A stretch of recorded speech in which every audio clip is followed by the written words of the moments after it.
আমি বুঝি না। আমাদের মধ্যে যদি গণতন্ত্রের প্রতি ঐক্যবদ্ধতা যেভাবে হাসিনা বিরোধী আন্দোলনের রাস্তায় ছিলাম ওই রকম ঐক্য থাকতো, তাহলে 11 মাসের এই আলোচনার প্রয়োজন ছিল। যদি আল্লাহ পাক বিএনপিকে সরকার গঠন করার তৌফিক দান করে, তাহলে বিএনপি এই করবে, যার স্পষ্ট আমরা 31 দফায় তুলে ধরেছি। আয় নাই, কিন্তু গ্যাসের দাম বাড়াই দিচ্ছে, কাজ নাই, গ্যাসের দাম বাড়িয়ে দিচ্ছে। এই অবস্থার কারণ কি জানেন? কারণ হলো অনির্বাচিত সরকার। মোশাররফ সুন্দর করে তুলে ধরেছে, দেশের বেকার সমস্যার সমাধান করা 11 মাসে না করে, কিছু শিক্ষিত লোককে চাকরির ব্যবস্থা না করে, শুধু ঐক্যমত কমিশন কি হবে, জুলাই আগস্ট বিপ্লবে কি কথা সন্নিবেশিত হবে, কাকে কত বছর প্রধানমন্ত্রী করা যাবে, কিভাবে গণতন্ত্র প্রতিষ্ঠিত হবে, এইগুলো আলোচনা করে আগামী 5 আগস্ট 1 বছর শেষ হয়ে যাবে। হাসিনার প্রমাণ 8 তারিখে মানে শপথ নিয়েছে, 8 তারিখে 1 বছর শেষ হবে না সরকার। প্রিয় সাংবাদিক বন্ধুগণ, আপনারা অনেক কাজ, আজকে অনেকগুলো মিটিং, কারণ এই মাসেই তো হাসিনার বিদায় হল। আমি সংক্ষিপ্ত আকারে কয়েকটি কথা তুলে আমার বক্তব্য শেষ করি। আমাদের উদ্দেশ্য এক, 27 থেকে 31 না দফা আমাদের স্পষ্ট 2020-22 থেকে উল্লেখ করা আছে।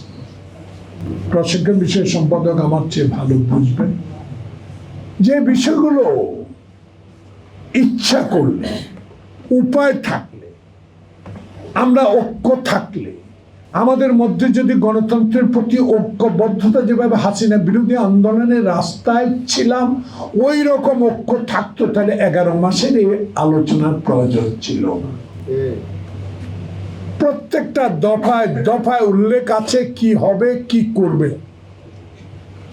যদি আল্লাহ পাক বিএনপিকে সরকার গঠন করার তৌফিক দান করে, তাহলে বিএনপি এই করবে, যার স্পষ্ট আমরা 31 দফায় তুলে ধরেছি। আজকে এইসব কথাগুলো নিয়েও কথা হয়। বাংলাদেশের একমাত্র স্মার্ট সিটি বসুন্ধরা এখন আরো নিরাপদ, আধুনিকতায় আরো এক ধাপ এগিয়ে। আজকে আমার মনে কষ্ট পড়ে, যে নেতা আজকে এনসিপি, আমার মেয়ের বয়স, মাথা হাত বুলিয়ে ডক্টর ইউনূসের মতো গুণী ব্যক্তি হাত বুলিয়ে বলেছে, বাংলাদেশের ভবিষ্যৎ তোমার খুবই ভালো। আমি এই ক্ষুদ্র পরিসর থেকে তোমার জন্য দোয়া করি, অবশ্যই দোয়া করবো রাজনৈতিক কর্মীর জন্য, কারণ আমরা তো রাজনৈতিক পরিবার থেকে আসছি।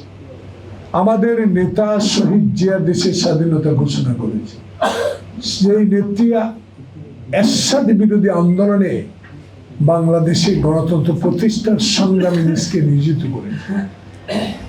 যেই স্বাধীনতার ঘোষক, যেই নেত্রীর সন্তান 16টি বছর দেশের বাইরে থেকে গণতন্ত্রের জন্য মোশাররফ এই আমাদের জামানদের মতো তরুণ প্রজন্মের নেতাদেরকে দিয়ে আন্দোলন সংগ্রামকে ত্বরান্বিত করে আপনাদেরকে সহায়তা করে হাসিনাকে বিদায় করেছে, সেই বিদায়ের ফল কি আজকে 11 মাসে আমরা পেয়েছি? না। তাহলে ডক্টর প্রফেসর মোহাম্মদ ইউনূস, আপনার কষ্টের কথা আমার চোখে দেখা। আমি আপনার একদিন মামলা হাজিরা দিতে গিয়ে আপনার যে করুণ অবস্থা দেখেছি, আপনাকে কষ্ট করে লিফট বন্ধ করে দিয়ে আপনাকে কত কষ্ট দিয়েছে। সে কষ্ট কথা নাই বললেন, কিন্তু আপনার তো মনে থাকা উচিত যে শাহাবুদ্দিন বাংলাদেশের 3 মাসের মাথায় এরশাদের 10 বছরের সকল অত্যাচার, অবিচার, সকল কিছু ধ্বংসপ্রাপ্তকে উদ্ধার করে বাংলাদেশে রশি টানিয়ে একটি নির্বাচন উপহার দিতে পেরেছে। সেই নির্বাচনেই বাংলাদেশ জাতীয়তাবাদী নেত্রী বেগম খালেদা জিয়া তার আপসীনতার কারণে সেদিন সরকার গঠন করতে পেরেছে। এখন মনে হচ্ছে 11 মাস বিলম্বের কারণ হলো বিএনপি যাতে ক্ষমতা সরকার গঠন করতে না পারে।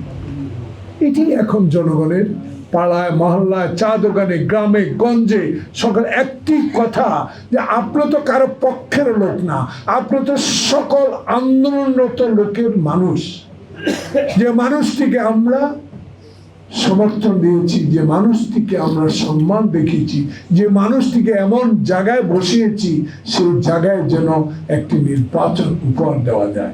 যে নির্বাচনের কথা লন্ডনে বলার পরেও এখনো কেন বিলম্বিত হচ্ছে, এখনো কেন তফসিল ঘোষণা করা হচ্ছে না, এখনো কেন নির্বাচনের প্রস্তুতি নেওয়া হচ্ছে না, এই বিষয়গুলোর কারণ আমরা এখন দেখতে পাচ্ছি যে ঠিক যে মুহূর্তে সরকার এই দেশে একটি নিরপেক্ষ নির্বাচনের মাধ্যমে একটা সরকার কায়েম হবে, নির্বাচিত সরকার কায়েম হবে, তখনই কিছু কিছু রাজনৈতিক দল পিআর, যেরকম ভাবে হাসিনা কি আর একটা মেশিন কি নাম ছিল ইভিএম,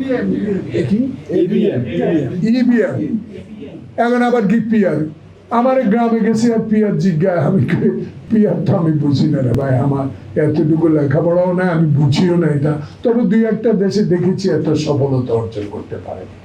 এখন এইসব কথা বলে যদি নির্বাচনকে বিলম্বিত করেন, দায় দায়িত্ব কে নেবে? দায় দায়িত্ব তো নিবন্ধিত রাজনৈতিক দল এনসিপি এখনো না। তাহলে জামাতে ইসলামের বন্ধুরা, আপনারা কোনো এক সময় আমাদের বন্ধু ছিলেন, অবহেলা করি না, করতেও চাই না, কিন্তু মনে দুঃখ পড়ে যখন খালি পায়ে যুদ্ধ করে পাকিস্তানের বিরুদ্ধে লড়াই করেছি, পিন্ডির বিরুদ্ধে লড়াই করেছি, দিল্লির বিরুদ্ধে লড়াই করেছি, সে লড়াইও আপনারা এক সময় আমাদের বন্ধু ছিলেন। কিন্তু ঠিক সেই মুহূর্তে বাংলাদেশের মানুষ, বাংলাদেশ জাতীয়তাবাদী দলের ভারপ্রাপ্ত চেয়ারম্যান তারেক রহমানের কথাবার্তায়, তার আন্দোলন সংগ্রামের স্বীকৃতি স্বরূপ বাংলাদেশ একটি নির্বাচনের প্রস্তুতির জন্য প্রস্তুত, তখনই শুরু হচ্ছে পিআর, তখনই শুরু হচ্ছে জুলাই বিপ্লবের কতগুলো কথা, সংবিধানের সংশোধন না করলে সেই নির্বাচনে অংশগ্রহণ করবেন না। এটা ঠিক, এটা আপনার ঠিক করছেন না, জনগণের প্রতি অবহেলা করছেন। একদিন আপনারও বৃহত্তম রাজনৈতিক দল হন, সেই শুভকামনা আমরা করি, কারণ আমরা গণতন্ত্রে বিশ্বাস করি। আমার নেতা শহীদ জিয়া গণতন্ত্রের প্রতি অপ্রতিম ভালোবাসা ছিল। আমার নেতা শহীদ জিয়া শেখ হাসিনাকে সে বাংলাদেশে ফেরত আনে, তার 7 দিন পরে তাকে মৃত্যুবরণ করতে হয়েছে। আজকে অনেক ইতিহাস, সেই ইতিহাস তুলে ধরে সময় ক্ষেপণ না করে শুধু এই সরকারকে বলতে চাই, দয়া করে কারো কান কথা শুনে কোনো লাভ হবে না।